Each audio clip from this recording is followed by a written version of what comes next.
আবু শাহামা বলেন, আব্বাজি আমার বিচারটা ময়দানে করা হয়নি, গোপনে গোপনে দরজা জানলা বন্ধ করে বিচার করলেন। হযরত ওমর বসা ছিলেন, বসা থেকে দাঁড়ায় জিজ্ঞেস করলেন, এরে আমর ইবনে আস, তোমার সংবিধানের আইন কি ময়দানে বিচার করা নাকি গোপনে গোপনে বিচার করা? হযরত ওমর, আমার সংবিধানের আইন হলো ময়দানে মানুষের সামনে দাঁড় করায় বিচার করা। তাহলে আমার সন্তান আবু শাহামার বিচারটা কেন গোপনে গোপনে করা হলো? বলে, চিন্তা করেছি আপনার সন্তান ওমরের সন্তানের বিচার যদি ময়দানে করতে যাই মানুষ খারাপ বলবে, এই কারণে গোপনে করলাম। হযরত ওমর কেমন দায়িত্বশীল, তিনি বললেন, তোমার বিচার করা হয়নি, আমি আবার দ্বিতীয়বার এই বিচারটাকে সম্পন্ন করা লাগবে। রাহমাতাল লিল আলামিন সাহাবী ওমর আবু শাহামাকে ডেকে বললেন, এরে আবু শাহামা, বলো আমি আব্বাজি দ্বিতীয়বার এই বিচারটা করব, তুমি কি রাজি বলো? আবু শাহামা বলেন, আব্বাজি একবার নয়, দুইবার নয়, শতবার যদি আপনি আমারে ময়দানে দাঁড়ায় বিচার করেন মাথা পেতে নেব, এরপর হা শব্দ করব না, কোন শব্দ করব না। রাহমাতাল লিল আলামিন সাহাবী হযরত ওমর রাদিয়াল্লাহু তাআলা আনহু খাদেমকে বললেন, খাদেম ইলান পৌঁছায়া দাও। চতুর্দিকে ইলান আরম্ভ হলো যে হযরত ওমর তার আপন সন্তানদের নিয়ে ময়দানে বিচার করার জন্য দাঁড়াবেন। শত শত মানুষ চতুর্দিকে দাঁড়ায় গেছে। আল্লাহর পয়গম্বরের সাহাবী হযরত ওমর রাদিয়াল্লাহু তাআলা আনহু নিজের সন্তানকে নিয়ে মঞ্চার মধ্যে দাঁড়ায় গেছে। দাঁড়ায় চোখ বন্ধ করে চাবুক তিনি আঘাতের পর আঘাত, আঘাতের পর আঘাত, আঘাতের কারণে আবু শাহামা দুর্বল থেকে দুর্বল হয়ে নিচে পড়ে গেল। নিচে পড়ে হামাগুড়ি খায়। এরপরে হযরত ওমর চাবুক চালানো বন্ধ করেন নাই। এর নবীর উম্মতের দল, যুবক মুরব্বী, পর্দার অন্তরাম্মা জানেরা, রাহমাতাল লিল আলামিন সাহাবী ওমরকে একজন মুরব্বী সাহাবী ডেকে বলল, এই ওমর, বিচারটা একটু থামাও, কারণ তোমার সন্তানের অবস্থাটা বেশি ভালো নয়। নাক দিয়া ফেনা বের হয়, মুখ দিয়া ফেনা বের হয়। যদি সন্তানের প্রতি দরদ, মোহাব্বত, ভালোবাসা থাকে তাহলে বন্ধ চক্ষুগুলি একটা বারের জন্য খুলবা। রাহমাতাল লিল আলামিন সাহাবী হযরত ওমর রাদিয়াল্লাহু তাআলার অন্তরের ভিতরে মায়া পয়দা হলো, ভালোবাসা পয়দা হলো। এই দৃশ্য দেখার জন্য হযরত ওমর যখন চোখ খুলেছে তাকায় দেখলেন আবু শাহামা মাটিতে পড়ে গড়াগড়ি খায়, নাক দিয়া ফেনা বের হয়, মুখ দিয়া ফেনা বের হয়। হযরত ওমর রাদিয়াল্লাহু তাআলা এই দৃশ্য দেখিয়া তার সন্তানকে কোলে নিয়েছে। কোলে নিয়া হাউমাউ করে কান্না আরম্ভ করেছে আর বলতেছে, আরে আমার কলিজার টুকরা সন্তান, তুমি কিন্তু আমাকে জল্লাদ মনে করিও না, আমি আব্বাজান জল্লাদ নই, আমি একজন দায়িত্বশীল বাবা। কারণ নবী বলেছে, কুল্লুকুম রাঈন ওয়া কুল্লুকুম মাসউলুন আন রাইয়াতিহি, সকল মানুষ দায়িত্বশীল, তার দায়িত্বের ব্যাপারে আল্লাহর আদালতে জিজ্ঞাসিত করা হবে।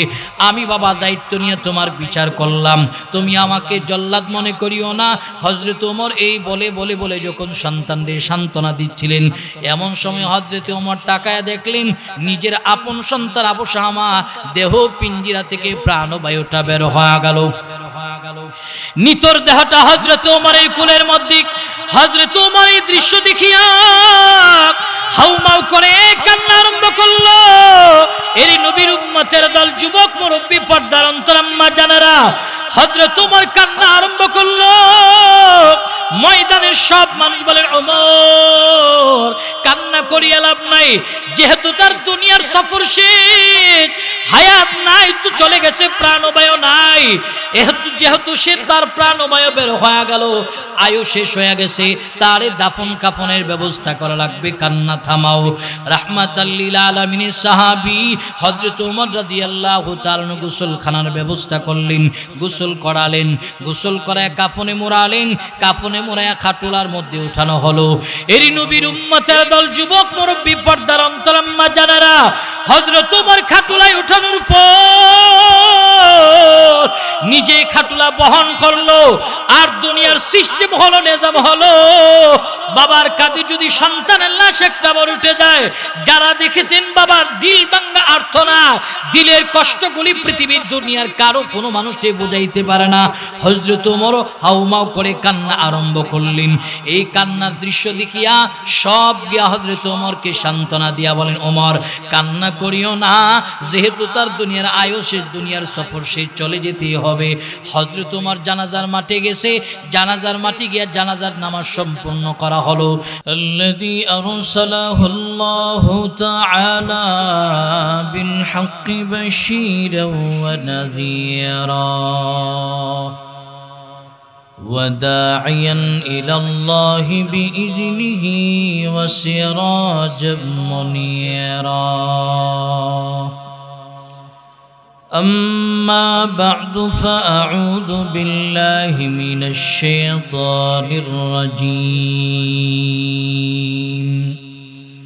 بسم الله الرحمن الرحيم وإذ قال لقمان لابنه وهو يعظه يا بني لا تشرك بالله إن الشرك لظلم عظيم ووصينا الإنسان بوالديه حملته أمه وهنا على وهن وفصاله في عامين أن اشكر لي ولوالديك إلي المصير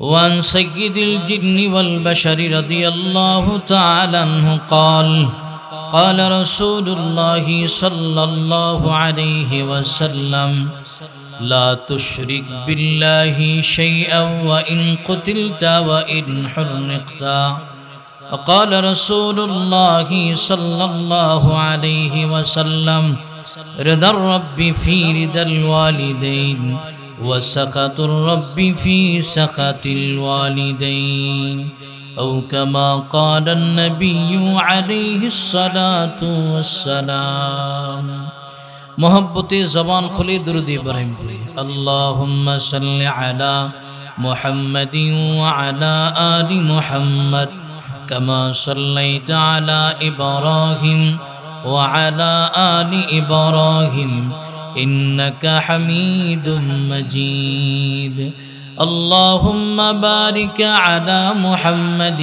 وعلى آل محمد كما باركت على إبراهيم وعلى آل إبراهيم إنك حميد مجيد محمد هرگز نگفتاق محمد هرگز نگفتاق تا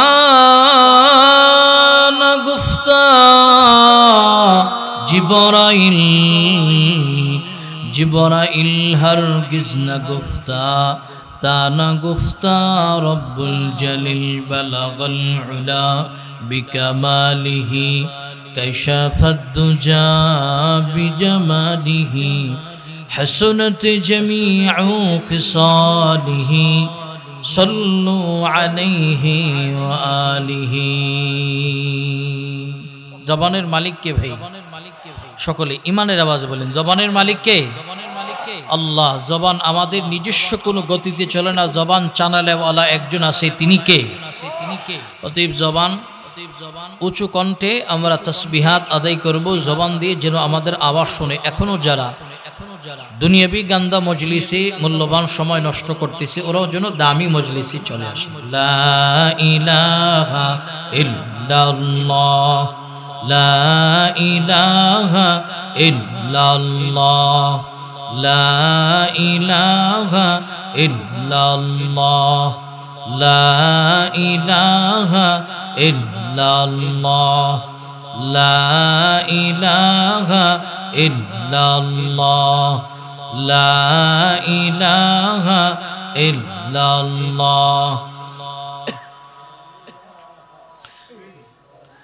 بذكر شهر چبینی در خروشاست ولی دانا دوری معنا کے گوشاست نہ بلبل بر غلش تسبیح خالص کہ ہر کار بتسبیح زبانست মুমিনা জিক্রে খুদা বেশিয়ারে গো यादे ओ कुन यादे ओ कुन यादे ओ ला इलाहा इल्लल्लाह ला इलाहा इल्लल्लाह मुहम्मदुर रसूलुल्लाह सल्लल्लाहु अलैहि वसल्लम। अल्हम्दुलिल्लाह ঐতিহ্যবাহী সামারগাঁও জামিয়া ইসলামিয়া ওয়াহিদিয়া মাদ্রাসা ও এতিমখানা কর্তৃক আয়োজিত 15তম বার্ষিকী আজিমুস শান ইসলামী মহাসম্মেলন মহতি ইসলামী মহাসম্মেলনে চলমান অধিবেশনে চলমান রজনীর মুহতারাম সম্মানিত সভাপতি মঞ্চ উপস্থিত জাতির মাতার মকর জাতির শ্রেষ্ঠ সন্তান হযরত কাসেম নানুতুবি হুসাইন আহমদ মদনী রাহিমাহুল্লাহের সুযোগ্য উত্তরসূরি বুজুর্গ উলামা হযরত আজিজ তুলাবা সম্মুখপানে উপস্থিত দিন প্রিয় ইসলাম প্রিয় কোরআন প্রিয় মুরব্বিনে আওয়াম সমবয়সী আমার কলিজার টুকরা যুবক বন্ধুগণ স্নেহের ছোট ভাই পর্দার আড়ে অবস্থানরত শ্রদ্ধেয়া সম্মানিতা মা ও বোনেরা, মহান রব্বুল আলামিনের দরবারে কালিমাত শুকর আদায় করছি যে রব্বুল আলামিন আমাদেরকে দুনিয়াবি কর্মব্যস্ততাকে পিছনে ফেলে কোরআনের মজলিসে উলামায়ে কেরামের জবান থেকে গুরুত্বপূর্ণ কিছু দ্বীনি নসিহা শোনার জন্য কবুল এবং মঞ্জুর করেছেন। সেজন্য রব্বে কায়নাতের দরবারে হৃদয়ের আবেগ অনুভূতি উজাড় করে জবান খুলে শুকর আদায় করছি আলহামদুলিল্লাহ। সর্বোপরি শুকর যাদের অক্লান্ত পরিশ্রম আর মেহনতের বদৌলতে আজকের আজিমুস শান ইসলামী মহাসম্মেলন, বিশেষ করে এই এলাকার যুবক বৃন্দ, আইম্মে মাসাজিদ, উলামায়ে কেরাম, চাকরিজীবী, দিন মজদুর, রাজনীতিবিদ, প্রবাসী ভাই, সর্বশ্রেণীর মানুষ যারা সুন্দর আয়োজনের পিছনে নিজেদের সবটুকু দিয়ে চেষ্টা এবং সহযোগিতা করেছেন, আল্লাহ পাক সকলের মেহনতকে কবুল এবং মঞ্জুর করে ইহকালীন জীবন শান্তি, পরকালীন জীবন মুক্তির ফয়সালা করে দেখ। সকলে বলুন আমিন। লক্ষ কোটি দুরুদ ও সালাম বিশ্ব মানবতার কান্ধারী, বিশ্ব মানবতার উদ্দিন দিশারি, আকায়ে নামদার, মদিনাহ কা তাজদার, আফতাবে নবুওয়াত, ফখরে মওজুদত, উম্মতের কান্ডার নবী হযরত মুহাম্মদ মুস্তাফা, সকলে পড়ুন সাল্লাল্লাহু আলাইহি ওয়াসাল্লামের উপর। ভাইয়ের আমার, আমি আপনাদের খেদমতে মহাপবিত্র বাণী কোরআনুল করিম থেকে 114 সূরার ভিতর থেকে যে সূরাটা হিফজুল কোরআনের ভিতরে 31 নম্বরে স্থান পেয়েছে, জায়গা পেয়েছেন, সূরাতুল লুকমানের ভিতরের অংশ থেকে 13 এবং 14 নম্বর আয়াতে করিম খেদমতি তিলাওয়াত করেছি। নবী আলাইহিস সালাতু ওয়াস সালামের অসংখ্য অগণিত হাদিসের ভান্ডার থেকে 2 জায়গা থেকে হাদিস তিলাওয়াত করেছি। আয়াত এবং হাদিসকে সামনে রেখে আমাদের জীবনের পাথেয় সন্ধানের উদ্দেশ্যে কিছু গুরুত্বপূর্ণ আলোচনা হবে। রব্বে কায়নাত প্রতিটি কথার উপরে আমাদেরকে আমল করার তৌফিক দান করুক। সকলে বলুন আমিন। বাদাল মাগরিব থেকে উম্মতের যোগ্য বুজুর্গ উলামায়ে কেরামের জবান থেকে গুরুত্বপূর্ণ নসিহত শুনছিলেন। আমরা একেবারে শেষ ভাগে চলে এসেছি। যারাই আছেন আলহামদুলিল্লাহ সুম্মা আলহামদুলিল্লাহ, যারা দাঁড়িয়ে আছেন আমি যাদেরকে দেখতেছি, যদি সময় থাকে মঞ্চে বসলে সুন্দর হয়, কারণ দাঁড়িয়ে মানুষ সাপ খেলা দেখে, এটা জান্নাতের বাগান। আসছেন যদি সময় থাকে বসেন, আল্লাহ তাআলা হায়াতে রিজিকে সব কিছুতে বারাকা দেবেন ইনশাআল্লাহ। আল্লাহ তাআলা সবাইকে কবুল করুক। সকলে বলুন আমিন। ভাইয়ের আমার, আপনাদের খেদমতি যে আয়াতে করিম তিলাওয়াত করেছি, যে সূরা টুকুন থেকে আয়াতে করিম তিলাওয়াত করলাম, এই সূরাটার নাম হলো সূরাতুল লুকমান। সূরাটার নাম কি? সবাই বলেন, সূরাটার নাম কি? লুকমান। আর লুকমান হলো একজন ব্যক্তির নাম, যেই নামের ব্যক্তি আপনাদের এই সামারগাঁও এলাকায় পাওয়া যাবে, পার্শ্ববর্তী এলাকায় পাওয়া যাবে। একটা ইউনিয়নে অনুসন্ধান করলে বহু লুকমান নামের ব্যক্তিকে একত্রিত করা যাবে। কোরআনুল কারীমের ভিতরে আল্লাহ পাক রব্বুল আলামিন কোন লুকমানের নামকে উল্লেখ করে সূরার নামকরণ করলেন, নিশ্চয়ই তিনি সাধারণ কোন দুনিয়ার লুকমানদের মতো নয়, আল্লাহ তাআলার কাছে অনেক পছন্দ, প্রিয়। এই কারণে আল্লাহ পাক রব্বুল আলামিন তার নামে সূরার নামকরণ করেছেন। জোরে বলুন ঠিক কিনা? আল্লাহ তাআলার কাছে প্রিয় হাকিম লুকমান। হাকিম শব্দের 2টা অর্থ। কেউ কেউ বিচারককে হাকিম অথবা হাকিম বলে সম্বোধন করে, যারা চিকিৎসা প্রদান করে। আমাদের গ্রাম্য ভাষায় আগে মুরব্বিয়ানে আজম যারা ছিলেন তারা হাকিম অথবা হাকিম বলে ডাক্তারকে সম্বোধন করতেন। হযরত লোকমান আলাইহিস সালাতু ওয়াস সালাম তিনি কোন হাকিম ছিলেন? বলে হযরত লোকমান আলাইহিস সালাতু ওয়াস সালাম তিনি এমন একজন হাকিম ছিলেন দুনিয়ামুখী, যারা দুনিয়ার দিকে দৌড়াইতো, আল্লাহকে ভুলে যেত, এদেরকে ধরে ধরে কাছে বসে কোরআন এবং সুন্নাহর আলোকে নসিহত করে করে আল্লাহর সাথে তিনি সম্পর্ক করে দিতেন। জোরে বলুন আল্লাহু আকবার। লোকটা দামি না কম দামি? আমরা যে মজলিসে বসছি মজলিসটা দামি না কম দামি? যে কথাগুলি হবে কথাগুলি দামি না কম দামি? আমাদের মনোযোগটা একটু দামি করা যাবে না ইনশাআল্লাহ? কারা কারা একটু মনোযোগ দামি করে হাত উঠাই তো, হাতগুলি নাড়া দেই তো। অনেকে জিমাইতেছেন, অনেকে খায়া বাড়ি থেকে আসতেন, ঘুমও চোখে একটা তাকবীর দেন, নারে তাকবীর। ইমানের আওয়াজে দিন, ইমানের আওয়াজে নারে তাকবীর। সামারগাঁও ইসলামী মহাসম্মেলন, নারে তাকবীর। যতক্ষণ কথা হবে হা না ঠিক বেঠিক সুবহানাল্লাহ আলহামদুলিল্লাহ জোরে বলবেন।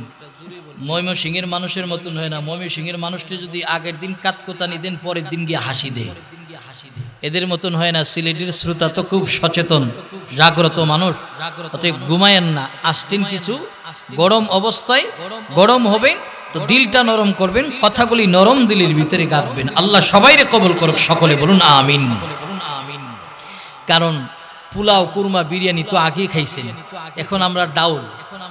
এশারের পরে আমার সম্মানিত চাচাজি মুফতি মেয়ারাজুল হক মাজার হিসাবের কথা আপনারা শুই না, সবাই বাড়িতে চলে গেছেন, কেউ কম্বল মুড়ি দিয়া ঘুমাইতেও গেছে। অতএব আমরা তো ডাউলের পাল্লাই পড়ছি আজকে। অতএব ডাউলও মাঝে মাঝে খাইতে হয়। অনেকে তো পোলাও কুরমা বিরিয়ানি খাই না, পেটে গ্যাস করবো, ডাউল থাকলে একটু খাওয়ার প্রয়োজন হয়, একটু ডাউল দিয়েই খাই। আজকে যেহেতু ডাউলের পাল্লাই পড়ছি, ডাউল দিয়ে একটু খাওয়ার চেষ্টা করেন। আল্লাহ তাআলা সবাইরে কবুল করুক, সকলে বলুন আমিন। সম্মানিত সুধী, হযরত লোকমান আলাইহিস সালাতু ওয়াস সালামের ব্যাপারে তাফসীরবিদ বলেন যে কোন তাফসীরবিদ লিখেছেন হযরত লোকমান আলাইহিস সালাতু ওয়াস সালাম নবী ছিলেন। তবে অধিকাংশ মুফাসসির ইকরাম একমত যে তিনি নবীও নয়, রাসূলও নয়, তিনি আল্লাহর একজন খাস বান্দা, আল্লাহর প্রিয় একজন বান্দা। তিনি হযরত দাউদ আলাইহিস সালাতু ওয়াস সালামের জমানা আসার আগে, দাউদ আলাইহিস সালাতু ওয়াস সালাম নবুয়ত প্রাপ্তির আগে আগ পর্যন্ত তিনি কাজী তথা বিচারক হিসেবে নিযুক্ত ছিলেন। কোন মুফাসসির লিখেন তিনি হযরত আইয়ুব আলাইহিস সালাতু ওয়াস সালামের ভাগনা। আল্লাহ পাক রব্বুল আলামিন তিনার নামে কোরআনুল কারীমের ভিতরে সূরার নামকরণ করেছে। নিশ্চয়ই এর পিছনে কারণ আছে না নাই? সম্মানিত সুধী, আল্লাহ পাক রব্বুল আলামিন তিনার নামে কেন সূরা কোরআনুল কারীমের ভিতরে সূরার নামকরণ করলেন? এর পিছনে একটা কারণ হলো তিনি একজন বাবা। বাবা হিসাবে সন্তান পরিচালনার ক্ষেত্রে আমাদের সকলেরই দায়িত্ব আছে না নাই? একজন বাবা তার অনেকগুলি দায়িত্ব, কিন্তু আজকে আমাদের অবস্থা হলো বাবা হিসাবে আমরা আমাদের দায়িত্বগুলি পুঙ্খানুপুঙ্খানুভাবে আদায় করতে পারি না।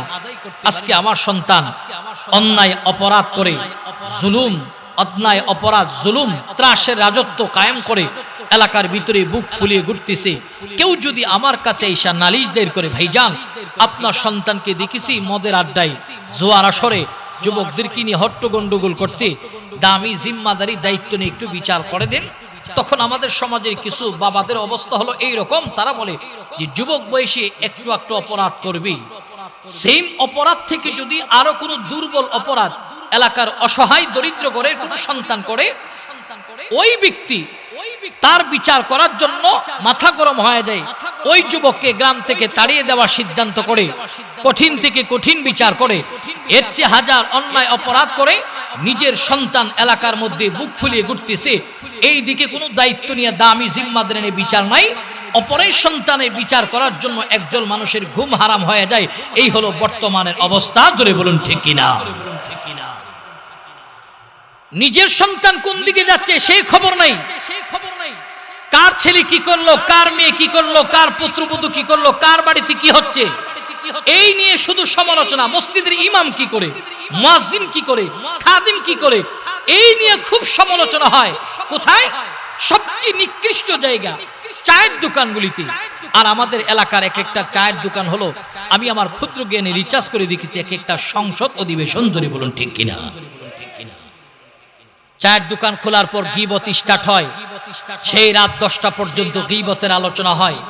মসজিদের ইমাম কি করলো, মুয়াজ্জিন কি করলো, মাদ্রাসার ছাত্র কি করলো, শিক্ষক কি করলো, কোন আলেমে কি করলো, কার বাড়িতে কি হয়, কার পুত্রবধূ কি হয়, এই নিয়ে খালি টেনশন আর মাথা ব্যথা। অথচ এই টেনশন আর মাথা ব্যথা নিজের বেলা হওয়ার দরকার ছিল। আজকে নিজেকে নিয়ে যদি চিন্তা করতাম, নিজের পরিবারকে নিয়ে যদি চিন্তা করতাম, নিজের আহাল যারা এদেরকে নিয়ে চিন্তা করলে আমাদের সমাজ আজকে সুন্দর সমাজ হয়ে যেত। জোরে বলুন ঠিক কিনা, সুন্দর হয়ে যেত। কিন্তু আমাদের অবস্থা হলো অন্যকে নিয়ে টেনশন করি, সমালোচনা করি। ভাইয়ের আমার, হযরত লোকমান আলাইহিস সালাতু ওয়াস সালাম তিনি একজন দামি বাবা, দামি দায়িত্ব তার হাতে। প্রত্যেকটা বাবাকেই দায়িত্বশীল হওয়া লাগবে। আব্বাজান কেমন দায়িত্বশীল হওয়া চাই, জিম্মাদার হওয়া চাই, খেয়াল করেন। হযরত খলিফাতুল মুসলিমিন হযরত ওমর নরম না গরম?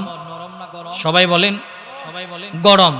হযরত ওমর রাদিয়াল্লাহু তাআলা শাসন আমল, তৎকালীন সময়ে মিশরের পার্লামেন্ট অব দা গভর্নর হলো আল্লাহ রসুলের প্রিয় একজন সাহাবী, যার নাম হলো হযরতে আমর ইবনে আস রাদিয়াল্লাহু তাআলা।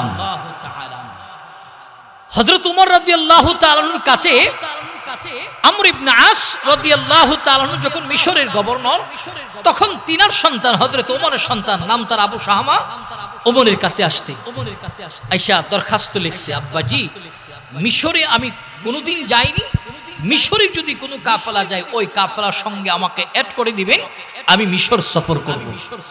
আদর্শবান সন্তান কাকে বলে, আদর্শবান বাবা কাকে বলে? খেয়াল করেন, সন্তান সফরে যাবে, বাবার কাছ থেকে অনুমতি চাচ্ছে। বর্তমান সমাজে আমাদের ছেলেদের অবস্থা হলো কক্সবাজার যাবে, এরপরে চিটাগং যাবে, ঢাকায় যাবে, বিভিন্ন জায়গায় সফরে বের হবে, বাবার কাছ থেকে অনুমতির দরকার মনে করে না, প্রয়োজন মনে করে না। চিন্তা করে পকেটে টাকা আছে, বন্ধু বান্ধব আছে, আমি কক্সবাজার, বাবার কাছে বলার দরকার কি, মায়ের কাছে বলার দরকার কি? এটা আদর্শ সন্তানের লক্ষণ নয়। আদর্শ সন্তান এমনই হওয়া চাই, ঘর থেকে বের হওয়ার আগে মা বাবা উভয়ের কাছ থেকে দোয়া নিয়ে যায়, বাবা মা না থাকলে বড় ভাইয়ের কাছ থেকে দোয়া নিয়ে যায়। এরাই হলো আদর্শবান সন্তান। জোরে বলুন ঠিক কিনা। হযরত লোকমান আলাইহিস সালাম, হযরতে ওমর রাদিয়াল্লাহু তাআলার সন্তান আবু শাহামা বাবার কাছ থেকে অনুমতি চাইছে, বাবা অনুমতি লাগবে। হযরত ওমর বলছে, ঠিক আছে, কাফেলা গেলে আমি তোমাকে মিশরে পাঠাবো। মিশরে যাবে কাফেলা, তো প্রস্তুত? আবু শাহামাকে বললেন, ঠিক আছে, তুমি এই কাফেলার সাথে যেতে পারো, আমি সম্মতি দিলাম। কাফেলা যখন মিশরে চলছে, পথ চলতে চলতে ক্লান্ত মানুষ একটা তাবু গাড়ছে, তাবু গাইরা এখানে রেস্টে গেলেন। আরামের জন্য যখন তাবু গাড়ছে, এমন সময় সবাই মিলে একটু শুকনো খাবার পান করতেছে। আবু শাহামার দুষ্ট একজন বন্ধু শরবতের সাথে একটু খমর মদ পান করায় দিলেন আবু শাহামাকে। তৎকালীন সময়ে রাষ্ট্রীয় সংবিধানে ঘোষিত আইন হলো, যদি কোনো মানুষের সন্তান মদ্যপান করে, তার যদি প্রমাণ পাওয়া যায়, সংবিধান আইন হলো তাকে ময়দানে দাঁড় করিয়ে 80টা চাবুকের আঘাত করতে হবে। তৎকালীন সময়ে রাষ্ট্রীয় আইন। হযরত ওমরের সন্তান মদ্যপান করলেন, খবর পেলেন আমর ইবনে আস। কি তার পরিচয়? আমর ইবনে আস হলো আমার নবীর সাচ্চা একজন আশিক সাহাবী। আজকে তো আমাদের দেশে আশিক রাসূলের অভাব নেই। রবিউল আউয়াল মাস আসলে আশিক রাসূলদের ফালাফালি আরম্ভ হয়। এক মাস খুব নবীর মহব্বত দেখায়, যখন রাসূলকে গালি দিয়ে এদেরকে হারিকেন হাতি নিয়েও তালাশ করে পাওয়া যায় না। জোরে বলুন ঠিক কিনা। আমর ইবনে আস আমার নবীর কেমন আশিক? আমরাও তো আশিক দাবি করি, কিন্তু আমর ইবনে আস কেমন আশিক?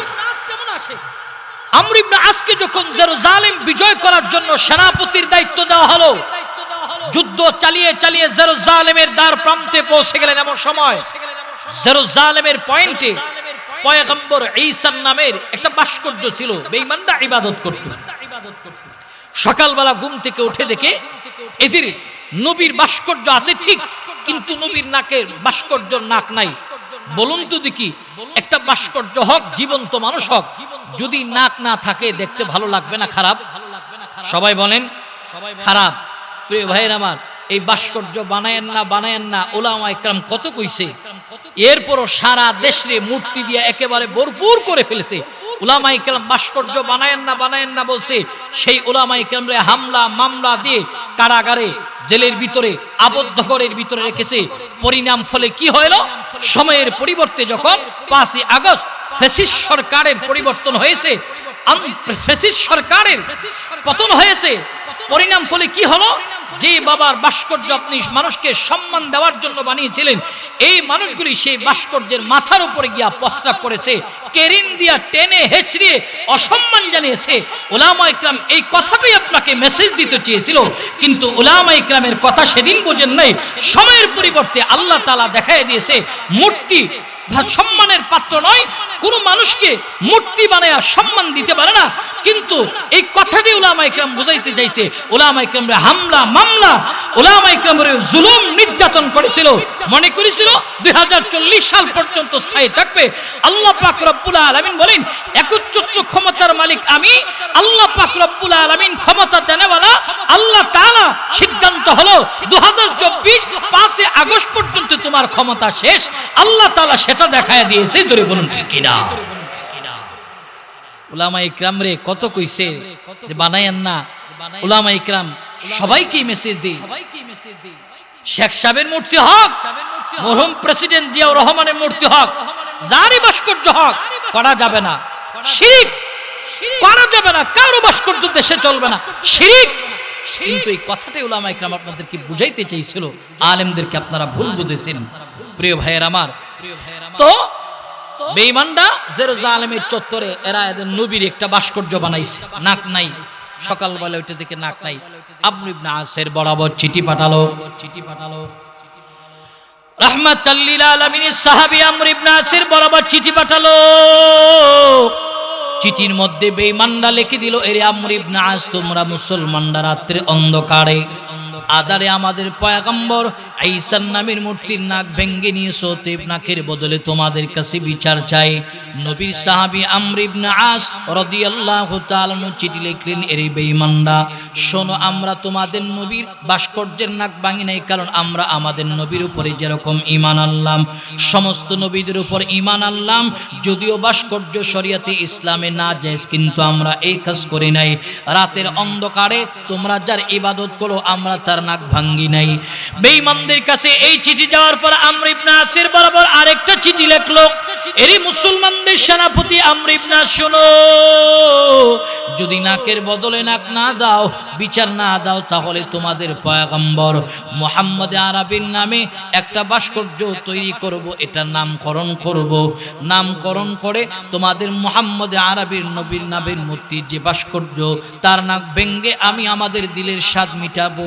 এই কথা যখন আমর ইবনে আসের কাছে পৌঁছালো, রাহমাতাল লিল আলামিনের সাহাবী আমর ইবনে আস রাদিয়াল্লাহু তাআলা কাঁদো কাঁদো অবস্থায় বেঈমানদের সামনে দাঁড়ালো। বেঈমানদের সামনে আমর ইবনে আস দাঁড়ায়া বললেন, এর নবীর উম্মতের দল, যুবক মুরব্বি, পর্দার অন্তর আম্মা জানেরা, ভালো করে খেয়াল করে শোনো। রাহমাতাল লিল আলামিনের সাহাবী আমর ইবনে আস বেঈমানদের সামনে দাঁড়ালো। বেঈমানদের সামনে দাঁড়ায় বলেন, এই আমর বেঈমানেরা শোনো, তোমরা কি আমর ইবনে আস বলতেছে নবীর মুহাম্মদ আরবির নামের মূর্তি বানাতে চাও? বলে হ্যাঁ। মূর্তি বানায় লাভ নাই, তোমরা যদি নাকের বদলে নাক নিবার চাও, আমি রাসূলুল্লাহর সাহাবী আমর ইবনে আস রে আগামীকাল জেরুজালেমের চত্বরে দাঁড় করায়া আমার তাজা নাক কেটে নিয়ে যাও। এরপরও আমার পয়গম্বরের নাক কর্তন করা যাবে না, কাটা যাবে না। হযরতে আমর ইবনে আস এই কথা বলার পর বেঈমানরা পুরো জেরুজালেম জুড়ে আনন্দ মিছিল আরম্ভ করলেন। এরা চিন্তা করলেন, একজন বেঈমান চিন্তা করলেন, মুসলমানদের সেনাপতির নাক যদি কর্তন করা যায়, এটাই তো আমাদের জন্য বিজয়, মুসলমানদের জন্য পরাজয়। চতুর্দিকে তারা ঢঙ্কার মধ্যে আওয়াজ দিয়া দিল। চতুর্দিকে ইলান পৌঁছানোর পর মানুষগুলি আমর ইবনে আসের তাজা নবী প্রেম দেখার জন্য, নাক দেওয়ার ঘটনা দেখার জন্য জেরুজালেমের চত্বরে হাজির হয়ে গেল। এরি নবীর উম্মতের দল, যুবক মুরব্বি, পর্দার অন্তর আম্মা জানেরা, রাহমাতাল লিল আলামিনের সাহাবী আমর ইবনে আস জেরুজালেমের চত্বরে দাঁড়ায়া দাঁড়ায়া কান্না করতেছি, চোখের পানি ছাড়তেছি। এমন সময় আমর ইবনে আসকে একজন বেদুইন ডেকে বললেন, এর নবী সাহাবী আমর ইবনে আস, বলো এখানে দাঁড়িয়ে দাঁড়িয়ে দাঁড়িয়ে দাঁড়িয়ে তুমি কেন কান্না করো বলো। আমর ইবনে আস বলেন, শোনো আমি নাকের মায়ে কান্না করি না, তাহলে কিসের জন্য কান্না করো? বলে এই জন্য কান্না করি, তোমাদের নবী ঈসার নাককে ভেঙ্গেছে আমার জানা নাই। আমি আমার নবীর মহাব্বত আর ভালোবাসা নিয়ে এই ময়দানে দাঁড়াইছি নাক দেওয়ার জন্য। আমার চোখে এই কারণে পানি, তোমাদের নবী ঈসার নাক না ভেঙ্গে যদি মাথা ভেঙ্গে নিয়ে যাইতো, আমি আমার নবীর মহাব্বত আর ভালোবাসায় আমার তাজা মাথা এই ময়দানে দিতে পারতাম, দিতে পারি নাই বিদায় এই জন্য দাঁড়িয়ে দাঁড়িয়ে দাঁড়িয়ে দাঁড়িয়ে কান্না করতেছি।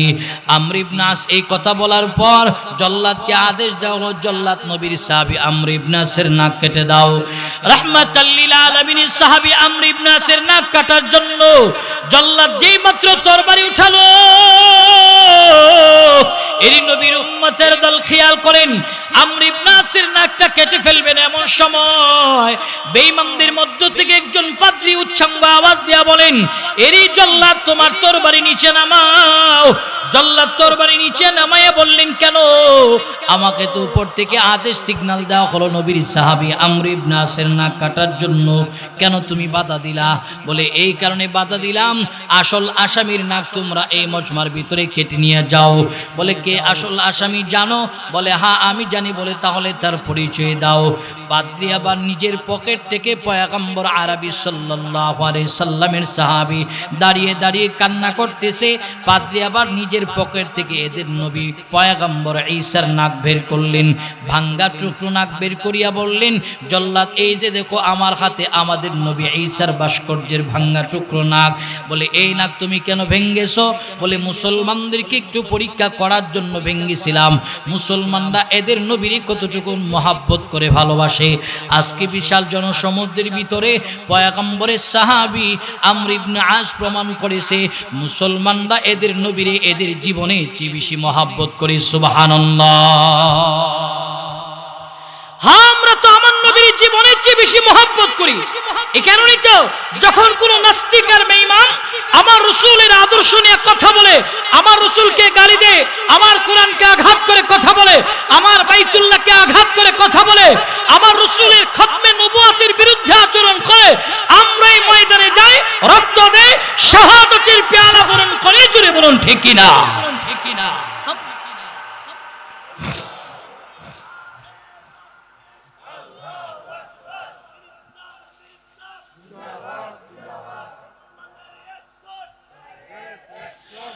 মুহতারাম হাজরিন, উম্মতের প্রতি দরদ 100 থেকে 100 নবীর উম্মতের প্রতি দরদ আর ভালোবাসা আহলুস সুন্নাত ওয়াল জামাতের আকীদা বিশ্বাসী যারা, এদের অন্তরের ভিতরে নবীর মহব্বত আর ভালোবাসা 100 থেকে 100।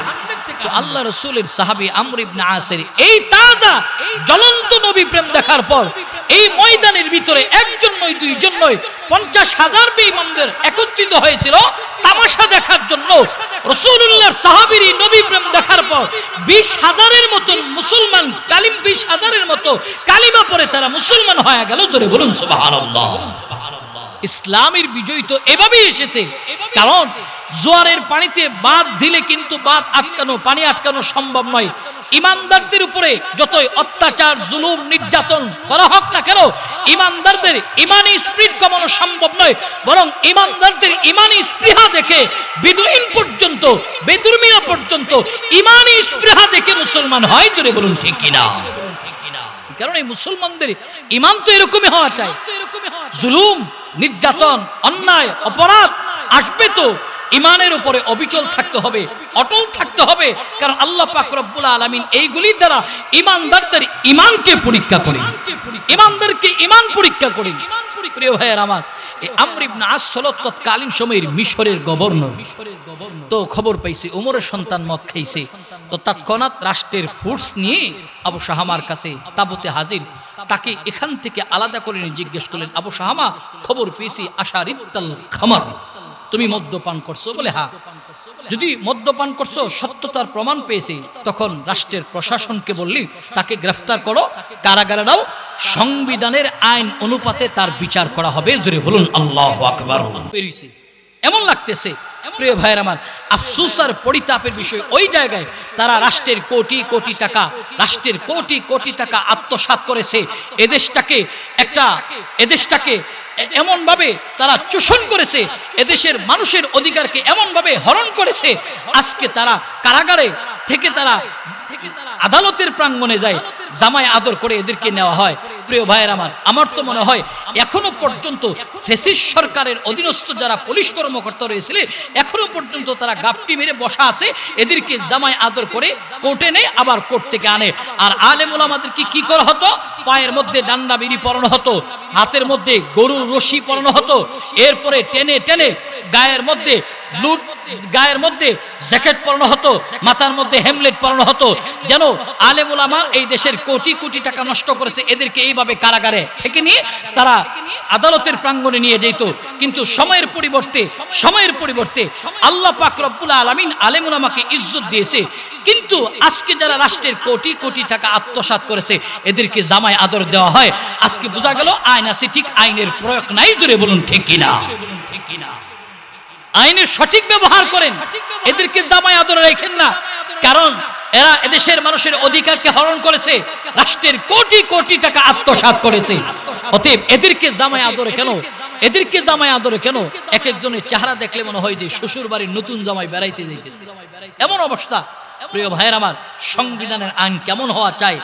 হযরত ওমর রাদিয়াল্লাহু তাআলা সন্তান মদ খাইছে, দেখার টাইম নেই কোন মানুষের সন্তান, গ্রেফতার করো, কারাগারে নাও, রাষ্ট্রের সংবিধানের আইন অনুপাতে বিচার হবে। হযরত ওমর রাদিয়াল্লাহু তাআলা সন্তানকে গ্রেফতার করার পর রাষ্ট্রের সবাই নড়ে চড়ে বসতে, প্রেসিডেন্টের সন্তান কিভাবে বিচার করি? কেউ বললেন ময়দানে বিচার করা যাবে না, গোপনে বিচার করো। বলে তোমাদের কথা মানলে তো হবে না, রাষ্ট্রের আইন দেখতে হবে। সবাই মিলে সিদ্ধান্ত করলেন আবু শাহামাকে বিচার গোপনেই করো। আমর ইবনে আস, আমরা সবাই বলতেছি, বলে ঠিক আছে লিখিত দাও। সবাই মিলে লিখিত দিছে, গোপনে বিচার করা হবে। গোপনে বিচার করে ফজরের আগেই তাকে নিয়ে মদিনার দিকে রওনা হয়ে যাবেন। দায়িত্ব নেবে কে? বলে আমর ইবনে আস নিজেই আবু শাহামাকে মদিনায় পৌঁছে দিবেন ওমরের কাছে।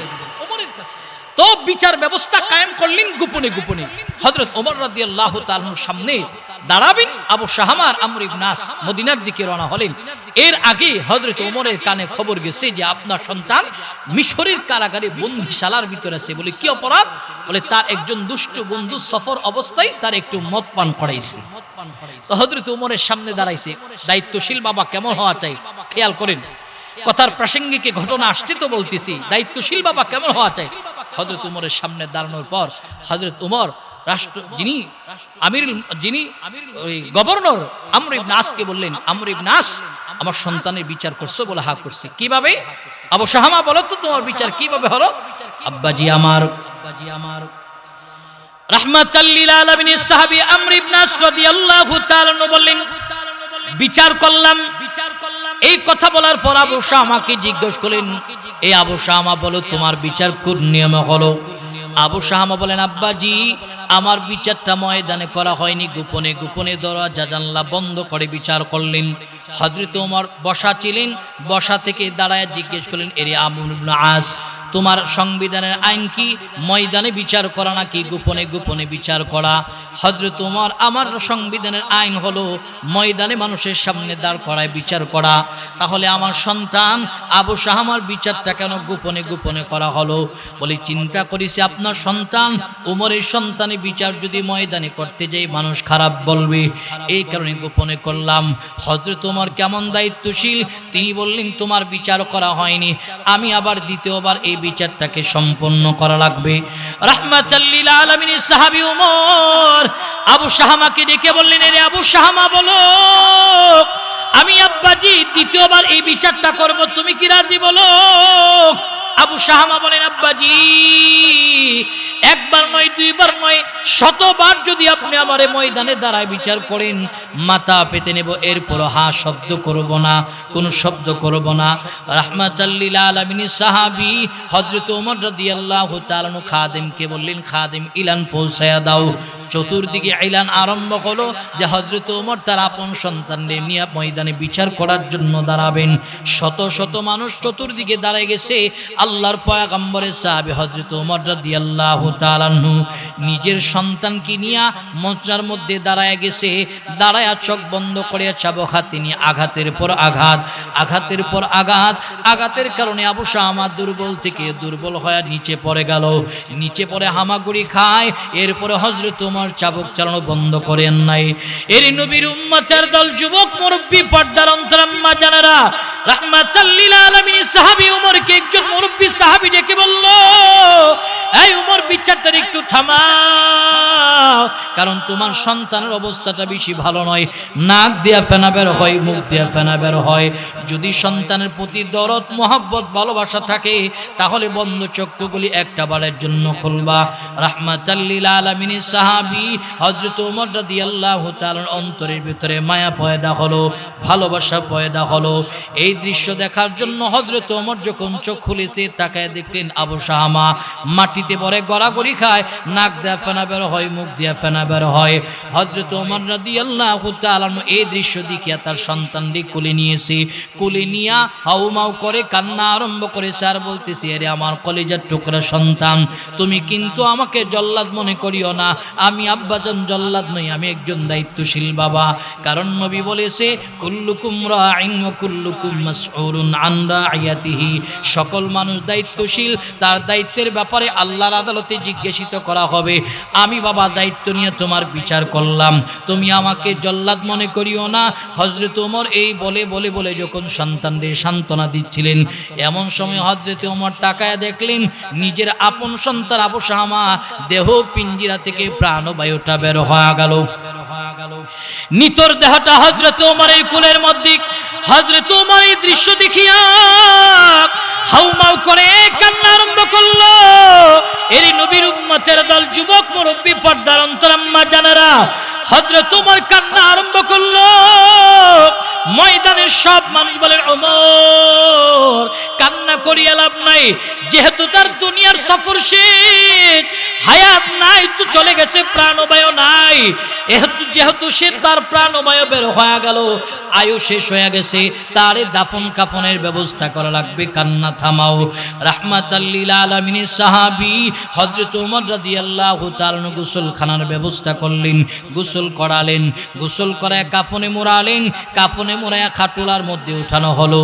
এরই নবীর উম্মতের দল, যুবক মুরব্বী, পর্দার অন্তরাম্মা জানেরা, হযরত ওমর খাটুলায় উঠানোর পর নিজে খাটুলা বহন করলো। আর দুনিয়ার সিস্টেম হলো, নিজাম হলো, বাবার কাঁধে যদি সন্তানের লাশ একটা বার উঠে যায়, যারা দেখেছেন বাবার দিল ভাঙা আর্তনা, দিলের কষ্টগুলি পৃথিবীর দুনিয়ার কারো কোনো মানুষকে বুঝাইতে পারে না। হযরত ওমর হাউমাউ করে কান্না আরম্ভ করলেন। এই কান্নার দৃশ্য দেখিয়া সব গিয়া হযরত ওমরকে সান্ত্বনা দিয়া বলেন, ওমর কান্না করিও না, যেহেতু তার দুনিয়ার আয়ু শেষ, দুনিয়ার সফর শেষ, চলে যেতেই হবে।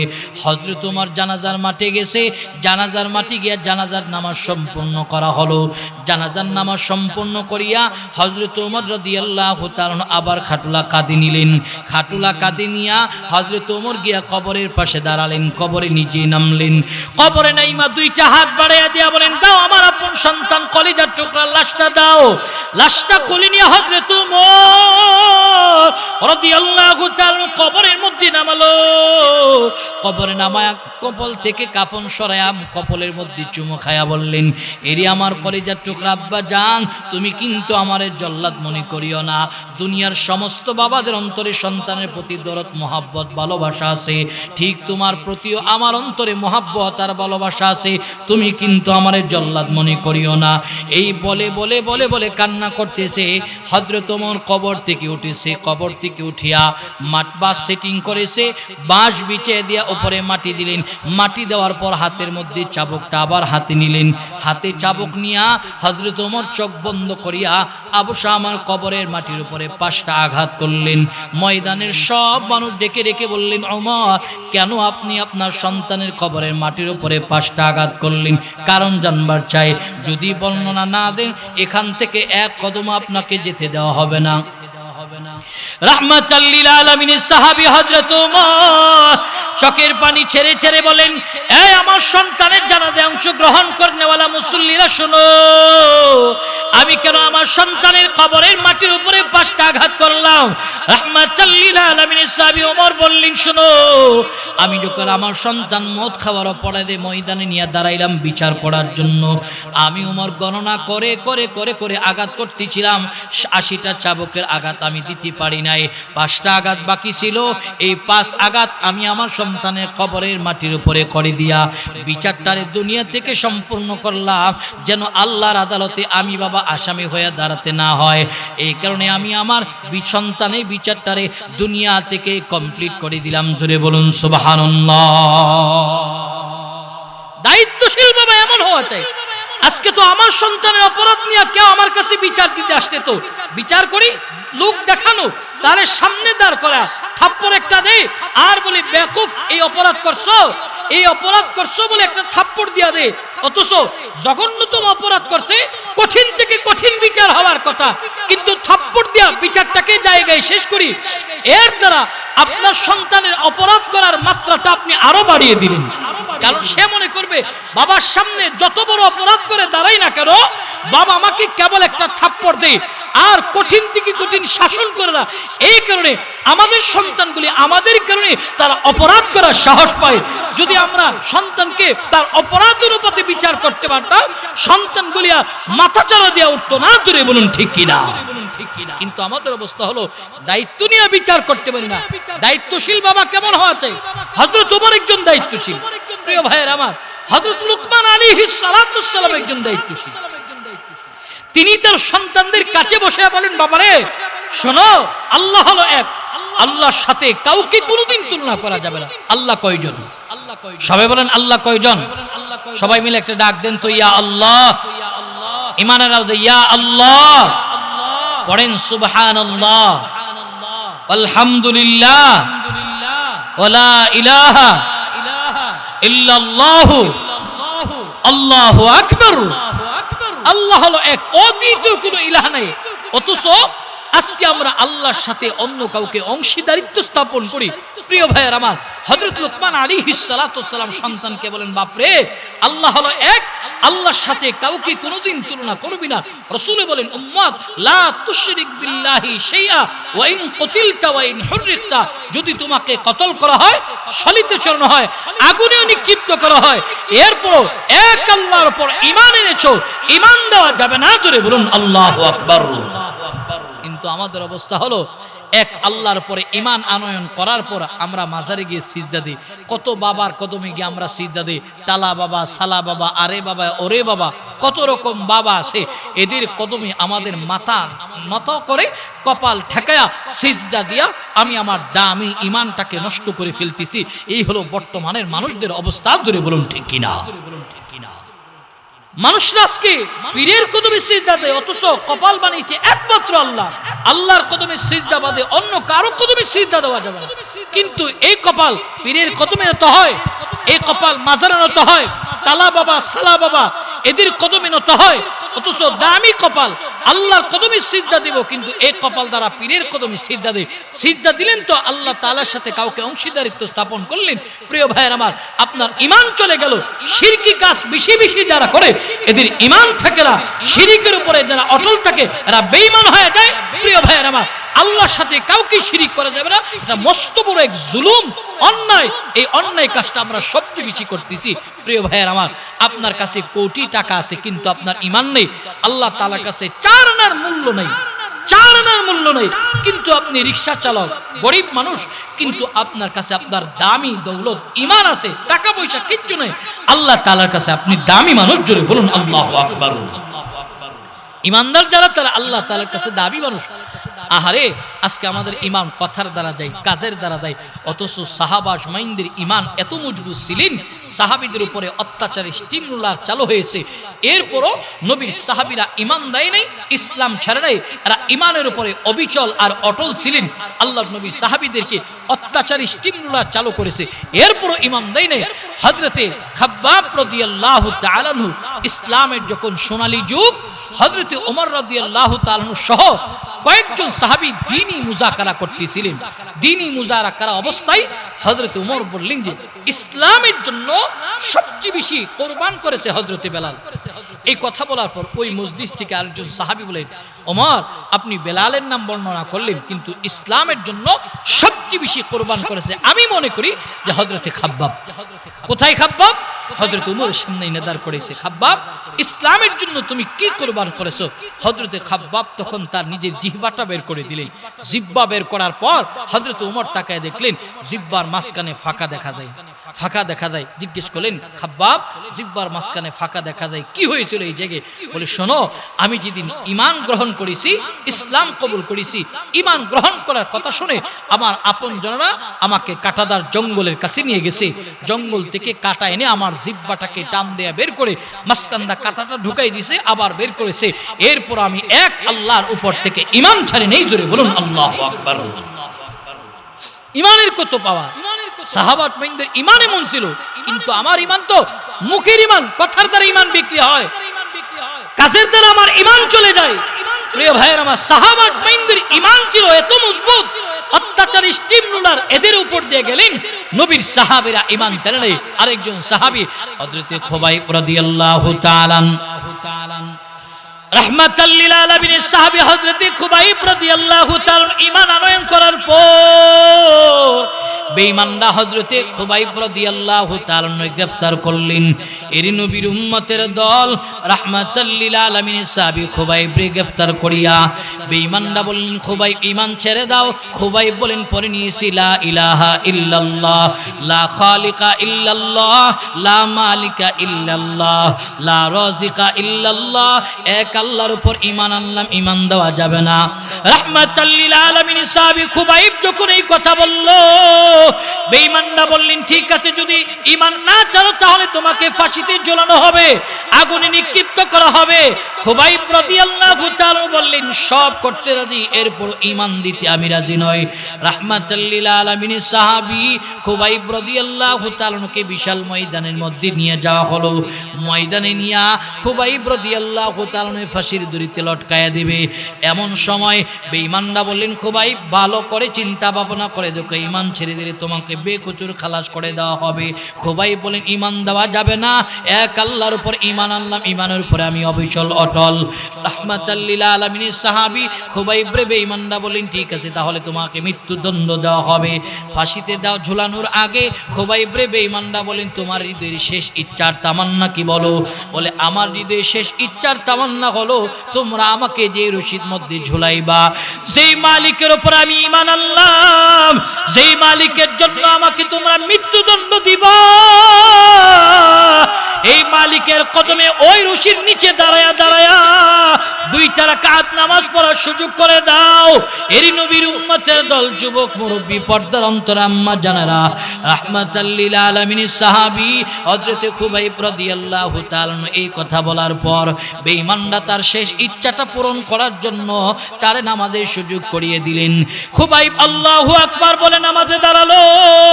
এরি নবীর উম্মতের দল, ভালো করে শুনো, ইমানদার সাহাবীদের মূল্য কত। হযরতে খুবাইব নামাজে দাঁড়িয়ে তিলাওয়াত আরম্ভ করলো। তিলাওয়াত করতেছি, তিলাওয়াত একটু লম্বা হয়ে গেল। খুবাইব চিন্তা করলো, বেঈমানদের সামনে দাঁড়ায় যে নামাজ আরম্ভ করলাম, তিলাওয়াত লম্বা হইতেছে, বেঈমানরা মনে করবে মুসলমান বোধহয় এইরকম বিপদে পড়লে নামাজের সামনে এসে তারা নামাজে লম্বা তেলাওয়াত করে সময়কে অবার করে দেয়। বেঈমানদের কাছে মুসলমানদেরকে ছোট করা যাবে না, ইসলাম ধর্মকে খাটো করা যাবে না। খুবাইব নামাজ শেষ করেছে, নামাজ শেষ করার পর বেঈমানরা তাকে শলিতে চড়াইয়া দিবে। যেই মাত্র তার রশিতে উঠায় উপরে উঠায়, হযরতে খুবাইবের চেহারাটা বারবার কিবলামুখী করতে চাই। আবার বেঈমানরা তারে কিবলামুখী করে করতে চায়, চেহারা ঘুরায় ফেলে, আবার কিবলামুখী করতে চায়, চেহারা ঘুরায় ফেলে। এই দৃশ্য দেখিয়ে আল্লাহ তাআলা জিবরাইলকে বলে, জিবরাইল যাও, খুবাইব ঈমান দেয় নাই, ইসলাম ছাড়ে না, আমার জন্য জীবনটাই দিয়ে দিতেছে। আল্লাহ দেয় নাই কল্লা দিয়ে দিতেছে, আল্লাহ দেয় নাই জীবন দিয়ে দিতেছে। খুবাইবের চেহারাটা যেদিকে ঘোরানো ফেরানো থাকুক না কেন, বারবার বারবার চেহারাটা কিবলামুখী করতে চাইতেছে।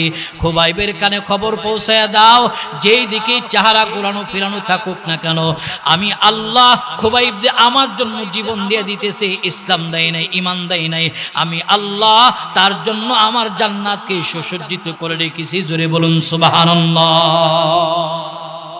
ঈমান দেয় নাই তো দামি হয়ে গেছে। হ্যাঁ, এটাই হবে ঈমানদারদের কথা, যে কল্লা দিয়া দিব এরপর আল্লাহ দেওয়া যাবে না, কল্লা দিয়া দিব এরপর আল্লাহকে দেওয়া যাবে না। কিন্তু আমাদের অবস্থা হলো আমরা আল্লাহ দিয়া দেই, কল্লা দিতে চাই না। আল্লাহ রাসূল সাল্লাল্লাহু আলাইহি সাল্লাম সাহাবাদের কি নিয়ে অতীতের কিছু রাজা বাদশাদের ইতিহাস বর্ণনা করতেছিলেন। একদিন এমন সময় একজন জালেম বাদশার কথা নবী সাহাবীদেরকে বয়ান করতেছে। সাহাবীরা শোনো, এক দেশে জালেম বাদশা ছিল, আমার আসার আগে জালেম বাদশা শাসন করত। তার জালেমের জুলম ও সিতাম থেকে কেউ বাঁচতে পারত না। তার একটা জুলুম ছিল, তৎকালীন সময় যারা সত্য ধর্মের অনুসারী ছিল, এদের সামনে মূর্তি দাঁড় করায়া করায়া বলতো যে মূর্তির কদমে সিজদা দাও, আর না হয় তোমাদের গর্দান আলাদা করে দেব। প্রত্যেকটা মুড়ে মুড়ে পয়েন্টে পয়েন্টে এই মূর্তি দিয়া এই জুলম ও সিতাম মানুষকে জুলুম করত, নির্যাতন করত। প্রিয় ভাইয়ের আমার, এমন একটা পরিবেশ আমাদের সামনে ছিল, এমন একটা পরিবেশ আমাদের সামনে ছিল। প্রত্যেকটা জায়গায় মূর্তি স্থাপন করে করে আজকের আমরা এই যে শান্তি বসবাস, শান্তিতে বসবাস করব, এতটুকু বলতে পারতেছি। এই সময়টা আমাদের সামনে ছিল না। প্রিয় ভাইয়ের আমার, আল্লাহ পরিকল্পনাকারী, আল্লাহ পরিকল্পনাকারী, আল্লাহর পরিকল্পনাই সত্য। প্রিয় ভাইয়ের আমার, আমাদের সামনে এমন একটা পরিবেশ ছিল যে প্রত্যেকটা পয়েন্টে পয়েন্টে, প্রত্যেকটা জায়গায় জায়গায় মূর্তির পূজা আমাদের করা লাগতো, মূর্তির পূজা করা লাগতো। এমন একটা পরিবেশ আমাদের সামনে ছিল। আল্লাহ তাআলা সেই জুলমার সিতাম থেকে আমাদেরকে হেফাজত করেছে। আল্লাহ তাআলার কাছে হাজারো শুকরিয়া। প্রিয় ভাইয়ের আমার, আল্লাহ রাসূল বলতেছে এমন একজন জালেম বাদশা ছিল, সে পয়েন্টে পয়েন্টে মূর্তি স্থাপন করে মানুষটা এই রাস্তা দিয়ে যাইতো, আর এদেরকে বলতো সিজদা দাও, নাহলে কল্লা তোমার আলাদা করে দেওয়া হবে। আল্লাহ রাসূল বলতেছে দুজন ইমানদার যুবক, তৎকালীন সময় তারা ইমানদার, সত্য ধর্মের অনুসারী, তারা পথ চলতেছে। এমন সময় জল্লাদ মুড়ে দাঁড়ায়া যুবকদেরকে বলতেছে, তোমরা যদি এই রাস্তা দিয়ে যেতে চাও তাহলে মূর্তির কদমে মাথা নত করো, মাথা নত করো। বলে না, করবো না, আমরা ঈমান আনছি, সত্য ধর্মের অধিকারী আমরা, ঈমান আনছি, আমরা মাথা নত করবো না। তখন তলোয়ার উঠাইছে। প্রথম যুবক আতঙ্কিত হয়ে মাথা নত করলেন। বাড়িতে তাকে বেকসুর খালাস করে ছড়ি দেওয়া হলো। আল্লাহ রাসূল বলেন, দ্বিতীয় যুবককে যখন বলা হলো সিজদা দাও, বলে না, দেব না, পড়ে নিয়েছি লা ইলাহা ইল্লাল্লাহ লা খালিকা ইল্লাল্লাহ, এক আল্লাহর উপর ঈমান আনলাম, আমি সিজদা দিতে পারবো না। তো এই কথা বলার পর তলোয়ার উঠেছে, দেখছো, মাথা আলাদা করব। বলে মাথা আলাদা করে দাও, এরপর আমি ঈমান দিতে রাজি না, আমি মাথা দিতে রাজি। তলোয়ার দ্বারা গর্দান দ্বিখণ্ডিত হলো। আল্লাহ রাসূল বলেন, যে জীবন বাঁচিয়ে বাড়িতে গেছে সে শিরিক করছে, সে শিরিক করে জাহান্নামে গেছে। আর যেই যুবক মাথা দিয়ে দিয়েছে, শিরিক করে নাই, সে আল্লাহর জান্নাতে যাবে। জোরে বলুন সুবহানাল্লাহ। অতএব আমাদের সামনে এমন এক পরিবেশ আসতেছিল, আল্লাহ তাআলা আমাদেরকে হেফাজত করেছে। প্রিয় ভাইরা আমার, এই কারণে বলবো শিরিক যেন না হয়। আল্লাহ পাক রব্বুল আলামিন বলেন, ওয়া'বুদুল্লাহ ওয়া লা তুশরিকু বিহি শাইআ ওয়া বিল ওয়ালিদাইনি ইহসানা। আল্লাহ পাক রব্বুল আলামিন বলেন, ওয়া'বুদুল্লাহ, আমি আল্লাহর ইবাদত করো, ওয়া লা তুশরিকু বিহি শাইআ, আমি আল্লাহর সাথে কাউকে শরীক করব না, ওয়া বিল ওয়ালিদাইনি ইহসানা, শেষের অংশে বলেন মা বাবার সাথে ইহসান করো। প্রিয় ভাইরা আমার, আমরা আজকে শিরিক কাজে শিরিক কাজে শক্তি লিপ্ত। হযরত লুকমান আলাইহিস সালাতু ওয়াস সালাম আল্লাহর জন্য নিজের সন্তানদের এই দামি একটা নসিহত করছে। এই সন্তান, আল্লাহর জন্য তোমারে বলতেছি, হকুল্লাহ, আল্লাহর হক তোমারে বুঝাইতেছি, তুমি আল্লাহর সাথে কাউরে শরীক করবা না, অংশীদারিত্ব স্থাপন করবা না। প্রিয় ভাইয়ের আমার, এমন একজন দায়িত্বশীল বাবা, এই নসিহতটাকে আল্লাহ পাক পছন্দ করেছে। যেই বাবা আল্লাহর জন্য সন্তানকে নসিহত করে, এই নসিহতটাকে আল্লাহ পছন্দ করে কোরআনুল কারীমের ভিতরে ঢুকায়া কিয়ামত পর্যন্ত সমস্ত মানুষকে মেসেজ দিয়া বলেন, এই দেখো, বাবা সন্তানকে এই নসিহতই করা চাই। আল্লাহ তাআলার কাছে নসিহত পছন্দ হয়েছে, সূরার ভিতরে নসিহত ঢুকায়া সূরাটার নামকরণ করলেন সূরাতুল লুকমান। জোরে বলুন সুবহানাল্লাহ। প্রিয় ভাইয়ের আমার, 13 নম্বর আয়াতের ভিতরে বাবা তার সন্তানকে নসিহত করে। দামি নসিহত, সবচেয়ে দামি নসিহত পৃথিবীতে, এর চেয়ে দামি নসিহত আর নাই। প্রিয় ভাইয়ের আমার, গুরুত্বপূর্ণ নসিহতের মধ্যে একটা নসিহত, সন্তান আল্লাহর সাথে কাউকে শরীক করবে না।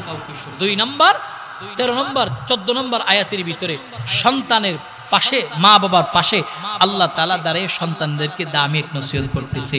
সন্তান দেখো, মা বাবা তোমাকে 10 মাস, মা তোমাকে 10 মাস 10 দিন গর্ভে ধারণ করেছে, কষ্টের পর কষ্ট করে বাবা তোমাকে লালন পালন করছে। তোমরা মা বাবার সঙ্গে ভালো ব্যবহার করো, ভালো আচরণ করো, ভালো ব্যবহার করো, ভালো আচরণ করো। প্রিয় ভাইয়ের আমার, হযরত লোকমান আলাইহিস সালাতু ওয়াসসালাম অনেকগুলি নসিহতের মধ্যে একটা নসিহত হলো বাবা শিরিক করবা না, আর একটা নসিহত হলো সন্তান সত্যের উপরে থাকো, সত্যের উপরে থাকো, সত্যের উপরে থাকো। প্রিয় ভাইয়ের আমার, সন্তানকে আল্লাহর জন্য তৈরি করার জন্য মা বাবার কিছু দায়িত্ব, জিম্মাদারি, কর্তব্য আছে, কিন্তু আমাদের অবস্থা হলো দায়িত্ব আর জিম্মাদারি কর্তব্যগুলি আজকে আদায় করতে পারতেছি না। বাবা তারও কিছু দায়িত্ব আছে, মা ওনারও কিছু দায়িত্ব আছে। 1 নম্বর বাবার দায়িত্ব হলো, 1 নম্বর যখন আমার সন্তান বিবির রেহেমে অবস্থানরত দুনিয়াতে আসবে, আমার বিবির রেহেমে যখন সন্তান আছে, তো বিবিকে যে বরণ পোষণ দেব সম্পূর্ণ টাকাটা পিওর হালাল হওয়া চাই। 1 নম্বর বাবার দায়িত্ব, পিওর হালাল টাকা দিয়া আমার বিবিকে বরণ পোষণ দেব, খাবার দাবার দিব হালাল দিয়া, হারাম দিয়া নয়। কারণ হালাল দিয়া দিলে এই হারামের মাল আল্লাহ তাআলার কুদরতি সিস্টেমের মাধ্যমে আমার বিবির রেহেমে যে গর্ভে যে সন্তান আছে সেও পাবে। এ কারণে হালাল মাল দিয়া বিবির বরণ পোষণ করবে। 2 নম্বর হলো যখন সন্তান দুনিয়াতে আসবে পাক সাফ করবেন, পাক সাফ করে আপনার দায়িত্ব আর জিম্মাদারি হলো ডান কানে আজান, বাম কানে ইকামতের ধ্বনি পৌঁছে দাও। এরপরে সন্তান যখন 7 দিন অথবা 6 দিনের বয়সে উপনীত হবে, তার মাথার চুল কামিয়ে, চুল ওজন অনুপাতে রূপা আর না হয় কিছু টাকা আল্লাহর রাস্তায় সাদকা করো, আল্লাহর রাস্তায় সাদকা করো। ছেলে হলে তৌফিক থাকলে সাথে সাথে 2 খাসি আকিকা দিয়ে দাও, মেয়ে হলে 1টা খাসি আকিকা করো, আর না হয় পরবর্তী সময় আদায় করলে আদায় হয়, তবে তৌফিক থাকলে সাথে সাথে দিয়ে দেওয়াটাই উত্তম। তার সুন্দর একটা অর্থবোধক নাম রাখো, সুন্দর অর্থবোধক নাম রাখো। কিন্তু আমাদের অবস্থা হলো মুসলমানদের সন্তানদের নাম রাখে বুলেট, সিডর, আয়লা, সাগর, আকাশ, বাতাস, আগুন, পানি, এইরকম নাম রাখে। হুজুরদের কাছে যাই না, হুজুর আমার সন্তানের নামটা রেখে দিন। হুজুর যদি বলে নাম রাখেন আবু বকর, নাম রাখেন ওমর, নাম রাখেন আবু হুরাইরা, নাম রাখেন আবু হুজাইফা, কত সুন্দর সুন্দর সাহাবীদের নাম বল। হুজুর এইগুলি কমন, আনকমন নাম রাখবে। এই আনকমন নাম কি? নাম রাখে বুলেট, আগুন, পানি, সাগর, বাতাস। মজাক একটা ঘটনা বলি, মুজাদ্দিদুল মিল্লাহ শাহ আশরাফ আলী থানভীর কিতাবে আসতে, থানা বনে এক ইমামরে দাওয়াত দিয়ে নেকছে এক মুসল্লি খাবার খাওয়ানোর জন্য। উদ্দেশ্য তার একজন নবজাতক শিশু আগমন করছে। তো ইমাম সাহেব দাওয়াত খাওয়ার পর জিজ্ঞেস করলেন, ভাই দোয়ার মাকসাদ কি? বলে আমার সন্তান হয়েছে। বলে সন্তানের নাম কি রাখছেন? মোহাম্মদ সাগর। ইমাম সাহেব সাগরের নাম শোনা মাত্রই দোয়া ছাইরে দিয়া দৌড় আরম্ভ করছে। ইমাম সাহেবও দৌড়াই, মুসল্লিও দৌড়াই। ইমাম সাহেব গিয়া মেসাবের বারে হুজরা খানায়, মেসাবরে গিয়া কয়, মেসাব আপনি কাজটা করলেন কি? বলে কি কাজ? দোয়াও করলেন না, দৌড়াইয়া চলে আসলেন আপনার হুজরা খানায়, কাজটা কি করলেন? বলে কাজটা আমি ঠিকই করছি। বলে কি ঠিক করছেন? বলে সাগরের নামে কোনো দোয়া টোয়া নাই বেটা। বলে কেন? আমার এই সাগর কেবল নবজাতক শিশু দুনিয়াতে আসছে, তার নামে দোয়া নাই কেন? এই সাগরে 3 বার আমার বাড়ি ভাঙছে, এই কারণে তার নামে দোয়া নাই। প্রিয় ভাইয়েরা, এই কারণে অর্থবোধক নাম রাখো, এটা আমাদের জিম্মাদারি দায়িত্ব। 4 নম্বরের দায়িত্ব হলো যে তাহনিক। ছোট্ট বাচ্চার সর্বপ্রথম যে খাবারটা, মিষ্টি জাতীয় খাবারটা একজন আল্লাহওয়ালা বুজুর্গের হাতে তার মুখে দেওয়া চাই, মিষ্টি জাতীয় খাবার, যেটাকে তাহনিক বলা হয়। এই কাজগুলি আমরা করি না। প্রিয় ভাইয়ের আমার, বাবার যেরকম দায়িত্ব আছে মার দায়িত্ব আছে। মার দায়িত্ব কি? সন্তান গর্ভে আসবে তো মা তিলাওয়াত বাড়াও, তাসবিহ তাহলিল বাড়াও। আমাদের দেশের মহিলাদের অবস্থা হলো সন্তান গর্ভে আসছে তো এলসিডি সামনে নিয়ে বিভিন্ন সিরিয়াল দেখে দেখে সময় অবার করে। আগেকার সময় ছিল মা বাবারা, মা গর্ভে সন্তান আসলে তারা গুনগুন সুরে সকালে তিলাওয়াত করতো, বিকেল বেলা তিলাওয়াত করতো, কেউ জিকরুল্লাহ হাতে তসবিহ নিয়ে জিকির করতো। বর্তমান এই পরিবেশ নাই। প্রিয় ভাইয়ের আমার, বোঝার জন্য বলি, ফ্যাক্টরি যত ভালো হয় তার মাল তত ভালো হয়। ব্রিকফিল্ডের ফর্মার মধ্যে এবি লেখা থাকলে মাটিতে চাপ দিলে এবি লেখাই উঠবে। ঠিক নেককার সন্তান জন্ম দেওয়ার ফ্যাক্টর হলো মা জাতি। মা জাতি যত আল্লাহওয়ালা হবে, গর্বের সন্তান তত আল্লাহওয়ালা হবে। এই কারণে গর্বের সন্তান আসবে, তিলাওয়াত বাড়াও, জিকির বাড়াও, তাসবিহ তাহলিল বাড়াও, গর্বের সন্তানের উপরে আসর পড়বে। দুনিয়াতে ভূমিষ্ঠ হওয়ার পর শরীয়তে পর্দা করা যাদের সামনে ফরজ, তাদের সামনে কোনোদিন কোনোভাবেই যাওয়া যাবে না। পর্দার ভিতরে থেকে সন্তানকে দুধ পান করাও, কারণ দুধ পান করানোর মধ্য দিয়ে রয়েছে সন্তান বুজুর্গ হওয়ার আলামত। খাজা মুঈনুদ্দিন চিশতি আজমিরি রহমাতুল্লাহ আলাইহি, এত বড় ওলি, তিনি একদিন তার মার কাছে গর্ভ নিয়ে করতেছেন, মা আমি ঘর থেকে বের হইলে মানুষ আমারে দেখলেই কালিমা পড়ে আমার হাতে হাত রেখে মুসলমান হয়। তখন খাজা মুঈনুদ্দিন চিশতি আজমিরির মা বলতেছেন, বাবা রে, এটা তোমার কোনো বুজুর্গি নয়, আমি মায়ের বুজুর্গি। বলে, মা তুমি যদি একটু খুলে বলতা। বলে, শোনো, তুমি যখন দুধের শিশু ছিলে, আমি মা কোনোদিন ওযু ছাড়া তোমাকে দুধ পান করাইনি। জোরে বলুন আল্লাহু আকবার। এই যে তালিমগুলি আমরা দিতে পারি না সন্তানগুলি, সন্তান যখন উঠা বসা কথা বলতে শিখবে, খেয়াল করেন, সন্তানের সামনে কোনোদিন মিথ্যা কথা বলবা না, মা বাবা উভয়। দেখেন আজকে আমরা সন্তানের সামনে কাঁচা কাঁচা মিথ্যা কথা বলি, কাঁচা কাঁচা মিথ্যা কথা এদেরকে শিখাই, নিজেও বলি, নিজে এদেরকে মিথ্যা কথা শিখায়। প্রিয় ভাইয়ের আমার, ঘর থেকে বের হওয়ার পর সন্তান কান্না করতেছেন, বাবা আমাকেও বাজারে নিয়ে যাও। তখন আমি সন্তানকে বলি, বাজারে ভাগ আছে, ভাল্লুক আছে, বানর আছে, কুকুর আছে, বিড়াল আছে, এই কথা বলে তারে ঘরে রেখে আসি। এই যে কথাগুলি আপনি বললেন, এই কথার দ্বারা আপনি বাজারে বাঘ নেই, তারে বাঘের কথা বললেন, ভাল্লুক নেই, ভাল্লুকের কথা বললেন, আপনি তারে মিথ্যা আশ্রয় নিলেন, মিথ্যা কথা তারে শিখাইলেন। কেমন কাঁচা মিথ্যা কথা শিখায়? ঘরের ভিতরে থেকে বাবা তার সন্তানকে বলে, বল বাবা বলছে, বাবা ঘরে নেই, এমন কিছু মিথ্যা কথা শিখায়। অথচ সন্তানদের সত্যের কাটামতে রেখে যেতে হবে, সন্তানকে সত্য কথা শিখাতে হবে। প্রিয় ভাইয়ের আমার, আব্দুল্লাহ ইবনে আমির রাদিয়াল্লাহু তাআলা আনহু, রাসূলের একজন সাহাবী, আব্দুল্লাহ ইবনে আমির থেকে হাদিসটি বর্ণিত হয়। আব্দুল্লাহ ইবনে আমির বলেন, আমি ছোট্ট ছিলাম, তো আমি খেলাধুলা করতেছিলাম মদিনার বাচ্চাদের সাথে। আমার রসুল মসজিদ নববীর এরিয়ার মধ্যে বসা, তো আমার মা হাত মুষ্টি করে, অনেক সময় দেখেন আমরা বাচ্চাদেরকে খেলাধুলার ময়দান থেকে আনার জন্য হাত এইভাবে মুষ্টি করে ডাকি, বাবা আসো তোমারে মজাক দিমু, মজা আছে হাতে, মজা দিমু, সন্তানদের আকর্ষণ করি। খেয়াল করেন আব্দুল্লাহ ইবনে আমিরের মা আমিরকে এইভাবে ডাকতেছে, বাবা তুমি যদি আমার কাছে আসো, আমার কাছে মজা আছে, আমি তোমার মজা দিমু। আব্দুল্লাহ ইবনে আমির বলেন, আমি দৌড়ায় আসছি। এই দৃশ্যটা আমার রাসূল দেখে আমার মারে জিজ্ঞেস করে, আমিরের মা সত্যি কি তোমার হাতে কোনো কিছু আছে নাকি শুধু খালি হাতে মুষ্টি করে আমিরকে ডাকতেছো? আব্দুল্লাহ ইবনে আমিরের মা হাত খুলে দেখেন, ইয়া রাসূলুল্লাহ, আমার হাতে সবচেয়ে দামি একটা জিনিস আজওয়া খেজুর আছে, খেজুরটা আমিরকে দেওয়ার জন্য আমি ডাকতেছি, এই কারণে বলছি মজা আছে। আব্দুল্লাহ ইবনে আমিরের মাকে রাসূল বললেন, যদি তোমার হাতে এই খেজুর না থাকতো, তাহলে তুমি আমিরকে একটা মিথ্যা প্রতিশ্রুতি দিতা, মিথ্যা কথা তোমার কাছ থেকে শিখতো, মিথ্যার ছোঁয়া পাইতো। তোমার হাতে এটা আছে তো তুমি মিথ্যা বললা না, তারে মিথ্যা শিক্ষা দিলা না। অতএব এই যে অনেক সময় আমরা বাচ্চাদেরকে হাত মুষ্টি করে ডাকি, বাবা আসো মজা আছে, মজা দেব, মিথ্যা আয়সা থেকে কিচ্ছু নাই, হাত খালি, মিথ্যা। সন্তানকে আপনি মিথ্যা শিখাইলেন, সন্তান বলবে আমার বাপ আমারে মিথ্যা কথা কইছে, তখন সে আপনার কাছ থেকে এই শিক্ষা পায়া সেও এই মিথ্যাটা চর্চা করবে, মিথ্যা কথা সব জায়গায় বলবে। এই কারণে সন্তানদের আদর্শের কাঠামোতে রাখতে গেলে সন্তানের কিছু হক আছে, এইগুলি আমাদের আদায় করতে হবে। যদি আদায় করতে পারি, সন্তানগুলিকে আল্লাহ আমাদের জন্য তৈরি করবে, আমাদের জন্য তৈরি করবে। আদর্শ সন্তান তৈরি করার কারখানা হলো এই সামারগাঁও মাদ্রাসা। এই মাদ্রাসার কাঠামো ঠিক হবে তিনটা জিনিসের মধ্যে। এক নম্বর হলো আমাদের চকের বাণী, মাদ্রাসা যে কেউ করো, মাদ্রাসা আমাদের কাছে আমানত, যা কিয়ামত পর্যন্ত এখানে থাকবে। মানুষ দিন শিখবে, কোরআন শিখবে, ছেলে ফেলেরা দিন শিখবে, কোরআন শিখবে। তো মাদ্রাসার জন্য সব সময় চকের পানি দ্বারা দোয়া করা। দুই নম্বর হলো দাওয়া, দানের হাত বাড়ায় দেওয়া। তিন নম্বর হলো একটা সন্তানকে নিজের বাড়িতে খাওয়ানো। যদি এখন বোর্ডিং সিস্টেম আছে, আগেকার সময়ে মাদ্রাসার ছাত্রদেরকে মানুষের বাড়িতে জাগির রাখতো, রুজিক রাখতো, তো খাইতো। তিন নম্বর হলো যে মাদ্রাসার একটা ছাত্রকে নিজের ঘরে নেওয়া, আর না হয় একটা সন্তানকে মাদ্রাসায় দেওয়া, মাদ্রাসায় পড়ার জন্য সঁপে দেওয়া, যে এই ছেলেটা আমার ঘর থেকে দিলাম, তাহলেই মাদ্রাসার কাঠামো সুন্দর হবে। এই সন্তানগুলিকে আদর্শী শিক্ষা দেওয়া হয়।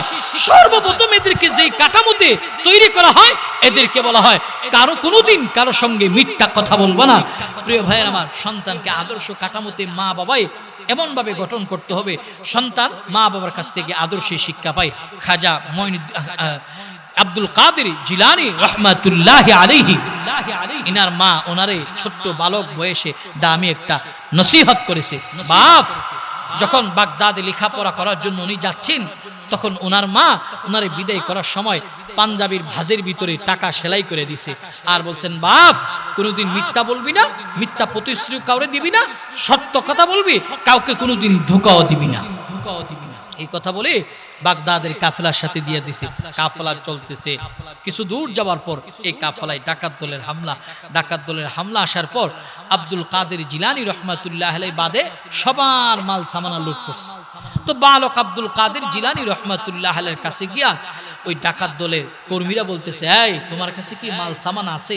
খেয়াল করেন, আব্দুল কাদের জিলানী রাহমাতুল্লাহ আলাইহি বলতেছেন, হ্যাঁ আমার কাছে আছে।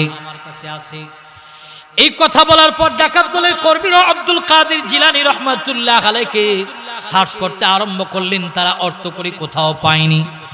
না পাওয়ার পর বললেন, যুবক বলক, এই বালক বলো, তুমি কি আমাদের সঙ্গে মজাক করলা, মিথ্যা কথা বললা? আব্দুল কাদের জিলানী রাহমাতুল্লাহ আলাইহি বলেন, আপনাদের সঙ্গে আমি মিথ্যা কথা বলি নাই, আসলেই টাকা আছে। কোথায় আছে দেখাও। পাঞ্জাবির বাজার থেকে 40টা টাকা একে একে তাদেরকে বের করে দিলেন। বের করে দেওয়ার পর ওই ডাকাত দলের কর্মীরা বলতেছে, এর যুবক বালক, তুমি তো মিথ্যা কথা বলতে পারতা, মিথ্যা বলো নাই কেন, সত্য কেন বলছো? বলে আমার আম্মা ঘর থেকে বের করার পথে আমারে বলেছেন, বাজান কোথাও কোনোদিন মিথ্যা কথা বলবি না, কাউকে ধোঁকা দিবি না।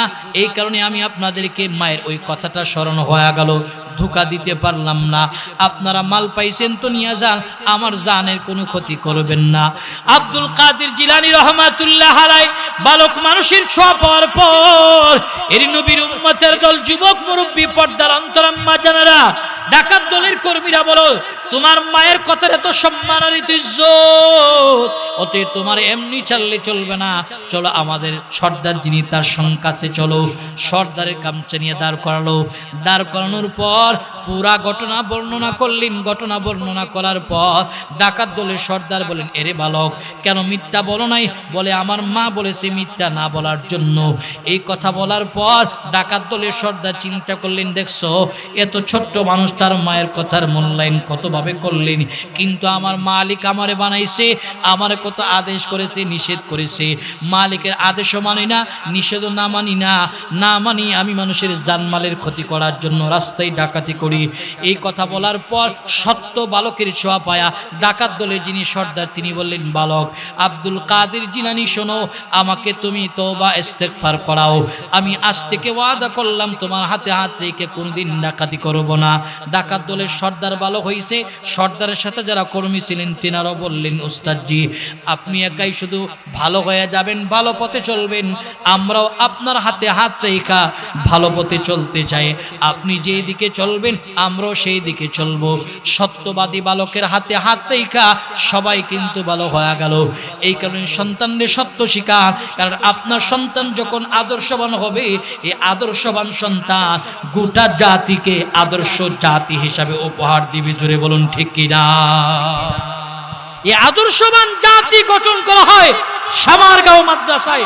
প্রিয় ভাইরা, এখানে আদর্শ জাতি গঠন করার একটা কেন্দ্র, এটাকে মহব্বত আর ভালোবাসতে হবে। এই যে মাদ্রাসা আসলাম বসলাম কথা শুনলাম, এটাই মাদ্রাসার মহব্বত নয়, ভালোবাসা নয়।